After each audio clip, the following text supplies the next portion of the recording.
WonderWorks is giving you an opportunity to ask an astronaut. Don Thomas was an astronaut for NASA for 17 years. He joins us now because, Don, you are over at WonderWorks and wanted to know a little bit more about what the message is that you're sharing with the folks who come through. I've been working recently with WonderWorks on a special Science Saturday program called Ask an Astronaut. And during this program, students and teachers submitted questions for me.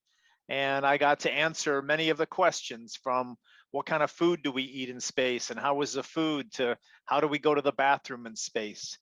So WonderWorks is really great about doing public outreach, getting young students and teachers more engaged. And I've really enjoyed being a part of that. Well, let's answer some of those questions right now. What do you eat in space?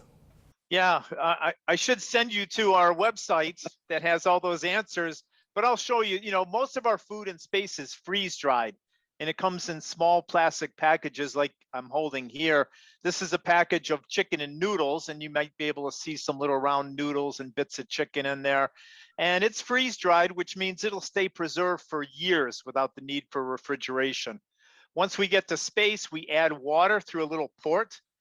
And then that dry, hard food absorbs that water, softens up, and after 3 or 4 minutes, it's ready to eat. We would just cut this open with a pair of scissors and eat it with a normal fork or spoon. I guess a curiosity for me, what would be the most popular food then? The most popular item from all the astronauts on the space shuttle program is shrimp cocktail, freeze-dried shrimp cocktail. And you can see the shrimp. They look like shrimp. They're maybe a little lighter than you're used to. And on the backside is the cocktail sauce.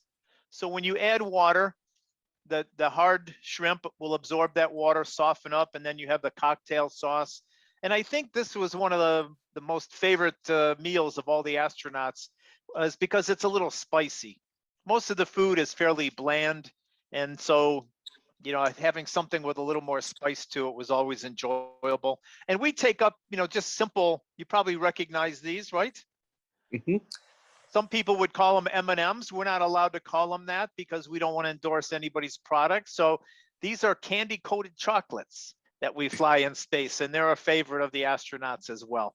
So I can only imagine this, but can you describe to us what it's like to be in space and look back on Earth? What is that moment like? But when I got to space on my first mission and floated to the window and looked out, I gasped. I went, oh, wow! I mean, it is just so spectacular. There's no words, no description, no picture that I could show you that does it justice. Don, we appreciate your time today. Thank you for talking to us. And don't forget, you can go over to WonderWorks and ask an astronaut. Sure, you're very welcome, Kyle. Have a great day.